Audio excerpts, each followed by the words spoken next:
नमस्कार दोस्तों, मैं आपके साथ सिद्धिमा पांडे और आप मेरा व्लॉग्स देख रहे हैं। आज मैं यूपी डीएलएड सेकेंड सेमेस्टर के सामाजिक विज्ञान का अर्थशास्त्र का टॉपिक है उपभोक्ता जागरूकता। तो इसमें जैसे क्वेश्चन बनते हैं कि उपभोक्ता कौन होते हैं। ठीक है, तो उपभोक्ता उस व्यक्ति को कहते हैं जो विभिन्न वस्तुओं एवं सेवाओं का या तो उपभोग करता है या उपयोग में लाता है। वस्तुओं के उपभोक्ता वस्तुएं एवं अस्थायी वस्तुएं सम्मिलित हैं। जिन सेवाओं का हम क्रय करते हैं उनमें बिजली, टेलीफोन, परिवहन सेवाएं, थिएटर सेवाएं आदि सम्मिलित हैं। ठीक है, मतलब उपभोक्ता उस व्यक्ति को कहते हैं जैसे कि हम हैं और आप सामान्य जन हैं। जब हम किसी वस्तु को खरीदते हैं और उसका इस्तेमाल करते हैं तो हम उपभोक्ता के रूप में आते हैं। ठीक है, और अब बात आती है कि उत्पादक कौन होते हैं। उत्पादक वह व्यक्ति है जो आय अर्जित करने के लिए वस्तुओं और सेवाओं का उत्पादन या बिक्री करता है।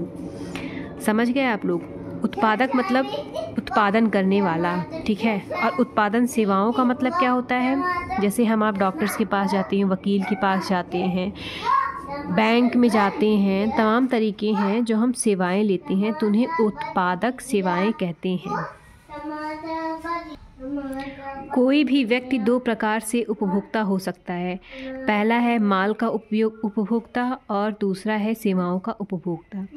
जब कोई व्यक्ति कोई माल खरीदता है अर्थात सामान खरीदता है तो वह उसका उपभोक्ता होगा। इसी प्रकार जब कोई व्यक्ति सेवा लेता है तो वह भी उपभोक्ता की श्रेणी में आता है, जैसे वकील या डॉक्टर से सेवा प्राप्त करना। अब एक प्रश्न बनता है कि उपभोक्ता जागरूकता से आप क्या समझते हैं।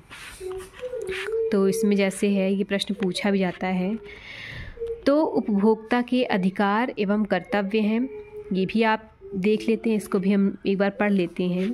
तो जैसे इसमें लिखा है, जब उपभोक्ता के अधिकारों के प्रति जागरूक नहीं होते और ऐसी परिस्थिति में उपभोक्ता का शोषण करता है, उसे कानून की पर्याप्त जानकारी नहीं है और ना ही उसके पास समय है जिसका पूरा लाभ विक्रेतागर उठाते हैं। लेकिन ऐसी स्थिति में यदि उपभोक्ता को अपने अधिकार का पूरा ज्ञान होगा तो इस हानि से बच सकते हैं। मतलब ये है कि कई बार उपभोक्ता जो हैं शिकार हो जाते हैं शोषण के। मतलब हमें अच्छे गुणवत्तापूर्वक चीज़ें ना बेच करके ख़राब चीज़ें दे दी जाती हैं।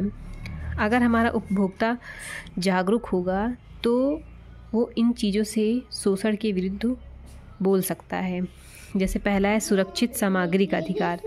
उपभोक्ता को सुरक्षित सामग्री मिलने का अधिकार होना चाहिए। और दूसरा है उत्तम किस्म एवं गुणवत्ता की वस्तुओं और सेवाओं का अधिकार है। अगर इसके विरुद्ध कोई करता है तो आप उस पर उपभोक्ता जागरूकता का अधिनियम है, उसे आप लगा सकते हो। अपनी शिकायतों पर सुनवाई का भी अधिकार है और वस्तु की उत्पादन प्राप्त करने के बारे में जानकारी का भी अधिकार है। तो इस शोषण के विरुद्ध भी आप बच सकते हो। अब नेक्स्ट टॉपिक का वीडियो में बनाऊंगी भारतीय अर्थव्यवस्था में कृषि का योगदान। ऐसे ही बने रहे मेरे साथ यूपी डीएलएड सेकेंड सेमेस्टर के टॉपिक्स को देखने के लिए। धन्यवाद।